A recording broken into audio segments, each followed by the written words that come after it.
हमने कैंडिडेट खड़ा किया है यहाँ से संदीप वाल्मीकि, साथ में तो उसकी कार्यकर्ताओं के साथ इंट्रोडक्शन करवाई और उसके साथ साथ आगे कैसे इलेक्शन को लड़ना है उसकी हल्के वाइज साथियों की ड्यूटियां लगाई है। जहां हमारा हल्का का अध्यक्ष और हल्का का इंचार्ज दोनों मिलकर के इस इलेक्शन का संचालन करेंगे अपने अपने विधानसभा क्षेत्र में, वही कार्यकर्ता और जोन इंचार्जों की भी मैंने आज ड्यूटी लगाई है कि वो आज के बाद अपने अपने जोन की बैठक करें और जो जोन इंचार्ज है वो जोन के कार्यकर्ताओं को साथ लेकर के एक एक घर डोर टू डोर वोट मांगने के लिए जाए। मुझे अपनी टीम पे बहुत भरोसा है। सारे के सारे जो साथी हैं वो अगले एक हफ्ते में कोई शहर का वार्ड ऐसा नहीं बचेगा जो डोर टू डोर नहीं हो जाएगा, कोई गांव का ऐसा वार्ड नहीं होगा जिसके अंदर डोर टू डोर हाजिरी ना लग जाए। एक एक मतदाता से जाकर के वोट की अपील ना करके आए। उसके साथ साथ मैंने कैंडिडेट्स के भी प्रोग्राम बनाने के लिए कहा है और मैं स्वयं भी सरसा में 3-4 दिन जो है सारे विधानसभा क्षेत्रों में लगा करके जाऊंगा। हम हल्के के स्तर पे मीटिंग करेंगे या एक एक दिन में अगर मैं 15-15, 20-20 काम भी करूंगा तो उसमें 2-2, 3-3 हल्के जो है कवर कर लूँगा। सारा का सारा लोकसभा क्षेत्र मैं स्वयं भी कवर करूंगा और वहीं अपने साथियों की सबकी ये जिम्मेवारी रहेगी कि कोई भी यहाँ से अपना सरसा जिला में ही रह करके अपने उम्मीदवार के पक्ष में काम करें। किसी को बाहर जाने की जरूरत नहीं, ना हिसार जाने की जरूरत, ना कुरुक्षेत्र आने की जरूरत। ये मैंने आज सबकी ड्यूटियां लगाई है। हमारे कार्यकर्ताओं का बहुत उत्साह, बहुत हौसला है। कांग्रेस के पास और भाजपा के पास केवल अब एक प्रचार है जो हमेशा झूठ का सहारा लेकर के अफवाहें फैला करके कहीं ना कहीं मतदाताओं को गुमराह करने की कोशिश करता है। हमने जैसे ही संदीप का नाम दिया, यूथ है, पढ़ा लिखा लड़का, इंजीनियर है, छोटी उम्र का है, ये जो जितने भी पुराने धुरंधर राजनीतिक आदमी हैं इनका और कोई काम नहीं बचा। अब ये अगले की कैसे उसका तोड़ निकाला जाए उस काम में लग जाते हैं। कांग्रेस का जहाँ दिवाली इस बात को लेकर के पिट गया आज कि आज तक कांग्रेस अपने उम्मीदवार तय नहीं कर पाई, अब तक संगठन नहीं बना पाई। आज भी कांग्रेसी जूतम बजा रहे हैं आपस में। और वहीं भाजपा की हालत ऐसी है कि भाजपा के जो कैंडिडेट्स हैं, चाहे वो कोई भी कैंडिडेट है, चाहे अशोक तंवर जी है, चाहे चौधरी रणजीत सिंह है, चाहे कोई धर्मवीर है या कोई मनोहर लाल खट्टर खुद हैं, कोई कैंडिडेट अब तक जाकर के गांव में प्रचार नहीं कर पाया, गांव के लोगों के सवालों का जवाब नहीं दे पाया। किसानों के साथ जिस तरह का बर्ताव इन्होंने पिछले 5 वर्षों में किया है, आज किसान जागरूक हो चुका है। किसान आज हर आदमी से, हर राजनीतिक व्यक्ति से, जिन लोगों ने उनको प्रताड़ित किया उनसे सवाल और जवाब करता है और पूछता है कि हमें दिल्ली जाने से अगर आप रोक सकते हो तो हम आपको अपने गांव में आने से क्यों नहीं रोक सकते। ये हमारा भी अधिकार है, तुम्हारे पास तो अधिकार नहीं था, तुम तो सिर्फ और सिर्फ सत्ता की ताकत की वजह से कर रहे हैं। आज कील गाड़ने वाले लोगों की कील उखाड़ने का लोगों ने फैसला कर लिया। मैं हिसार के बारे में आपको थोड़ा सा बताना चाहूँगा। हिसार में 3 उम्मीदवार हमारे उम्मीदवार के सामने, एक जेजेपी से, एक बीजेपी से और एक कांग्रेस से आने वाला है। तीनों के तीनों 4.5 वर्ष तक मलाई खाने वाले थे।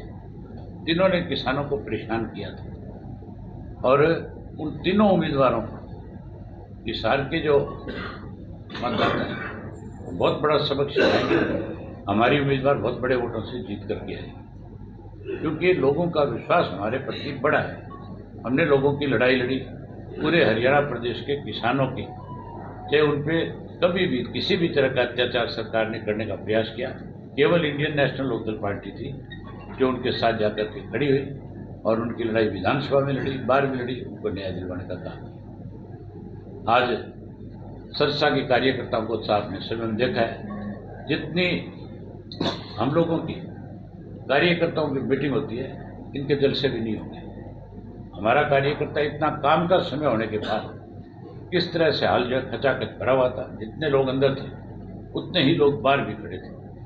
तो इससे आप ये अंदाजा लगा सकते हो कि हमारा कार्यकर्ता जो है वो उत्साहित तो है ही है, उसको ये भरोसा है कि मैं अपना बूथ हर हालत में जीतूंगा, लोगों पे विश्वास है।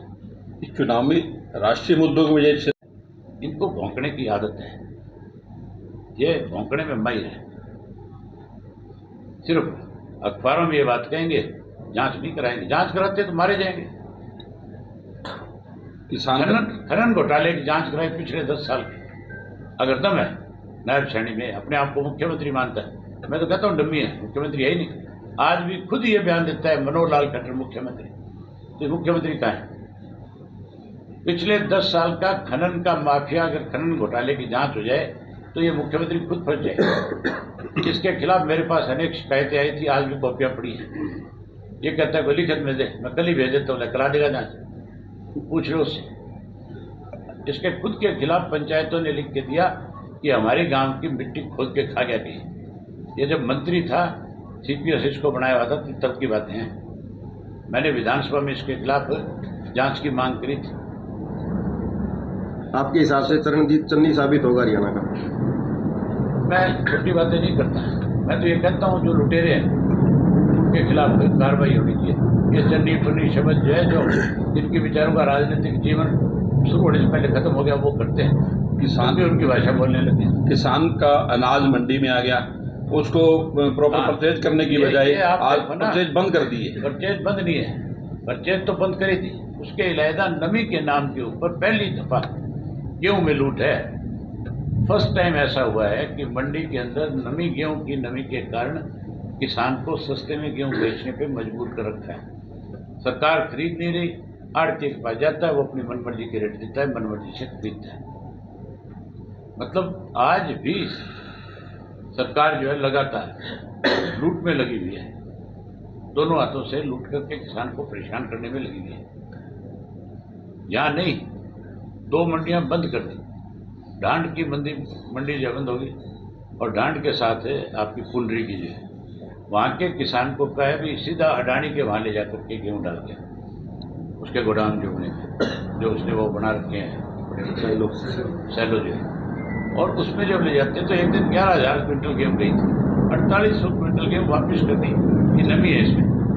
अगर मान लो मैं कोई ट्रैक्टर किराए पे करके लेके गया, मेरा 30 किलोमीटर दूर गाँव है मंडी से, और मैं उस ट्रैक्टर को लेके गया हूँ, पहली बात तो पूरी रात लाइन में लगना पड़ता है। लाइनें बहुत लंबी लंबी 10-10 किलोमीटर की, वहाँ खड़े हो जाओ। वहाँ खड़े होने के बाद नंबर आता है, नंबर आने के बाद कहते इसमें नमी है, वापस ले जाओ। तो जो गरीब आदमी है, जिसके कोई 100 मन गेहूँ होगी मुश्किल से, वो तो ट्रैक्टर के भाड़े में ही गेहूँ बेच के आ जाएगा। भाजपा और कांग्रेस के जो पत्र सामने आए, उनको कैसे देखते हैं आप?